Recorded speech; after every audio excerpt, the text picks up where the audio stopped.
Jiu-Jitsu athletes. Have you ever wished someone just gave you the top 6 things that you need to know about strength training for Jiu-Jitsu? Well, since today is my 6-year Jiu-Jitsu anniversary, that's exactly what I'm gonna do for you. Here are 6 lessons I've learned over the last 6 years of training that have helped myself as well as thousands of other grappling athletes across the world make faster progress on the mat. Plus, stick around to the end of this video because I'm gonna tell you how you can get access to a free training guide, which is gonna help you get stronger for Jiu-Jitsu.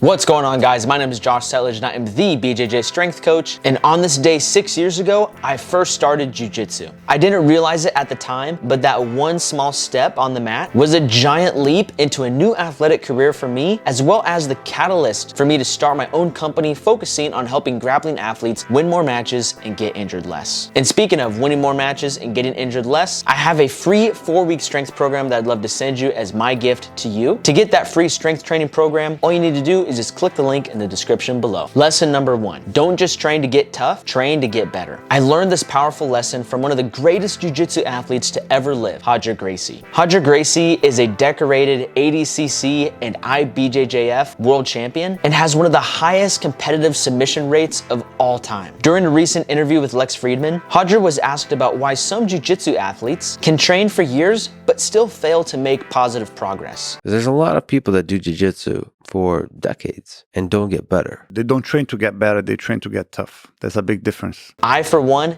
definitely made this mistake early in my jiu-jitsu journey. I confused tough training with productive training, which is important to note, they aren't always the same thing. The best jiu-jitsu athlete is never determined by who's the toughest in the weight room or spends the most time on the mat. It's determined by who's the best at jiu-jitsu. Instead of going to the gym to just get tough, your jiu-jitsu strength and conditioning should be centered around developing the qualities that will actually help you perform better on the mat. Physical qualities such as maximizing isometric and concentric strength, improving explosive power, increasing conditioning as well as your blood lactate threshold, and decreasing your overall risk of injury. Lesson number 2, progress doesn't come from what you do, only what you can recover from. Managing fatigue from training both on the mat and in the gym is gonna be your secret to success as a jiu-jitsu athlete. When you train hard on the mat and or in the gym, your body becomes fatigued. Each training session and the corresponding fatigue that you feel afterwards is called the stimulus. When you go home to eat, relax, and sleep, your body is then able to go through the process of rebuilding itself to be better prepared for the next training session. This is called recovery. When you repeat this process every week for several months at a time, your body becomes stronger, faster, better conditioned, and most importantly, better at jiu-jitsu. The gains that you made in your training is called the adaptation. Your body doesn't make progress or adaptations off of all the stuff that you do in the gym or on the mat. Progress and adaptations only come from what your body is able to recover from.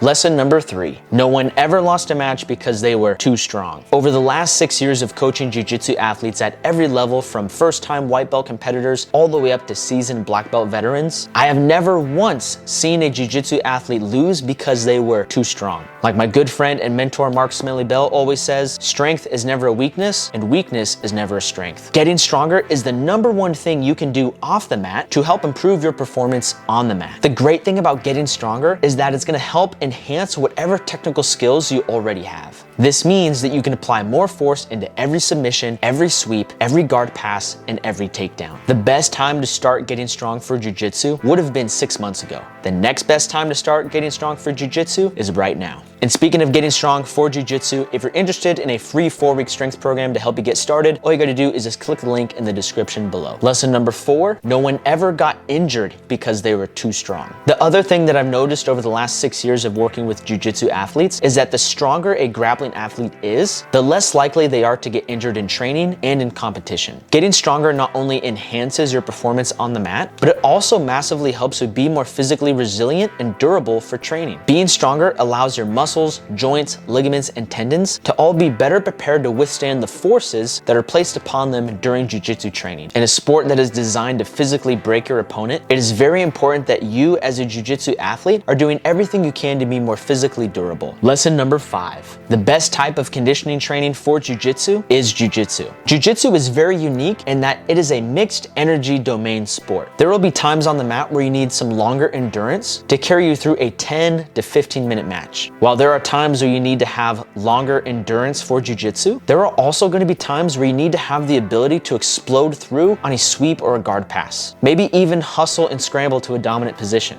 After that quick burst of energy, you'll then need to be able to quickly recover so that way you're ready to do it again if you need to. There is no secret workout or cardio machine that's going to perfectly replicate the conditioning demands of jiu-jitsu, and that's why it's important to use jiu-jitsu training itself as the foundation of your conditioning development. Lesson number 6, learn to breathe. This is the biggest training secret I've discovered over the last 6 years of working with jiu-jitsu athletes and has massively helped myself as well as hundreds of other jiu-jitsu athletes across the world make huge strides in their jiu-jitsu cardio. The secret? Learn to focus on controlling your breathing during your live training. There are 2 ways to do this. 1, learn to focus on not holding your breath so much during your live training. And 2, focus on breathing in and out only through your nose. Constantly tensing up and holding your breath while you're doing jiu-jitsu training is one of the fastest ways you can gas yourself out. And when you focus on nasal breathing during your drilling and your live training, not only is it going to help you remain calm during hard training sessions, but you're also able to breathe more efficiently, which will help with increasing your overall blood lactate threshold.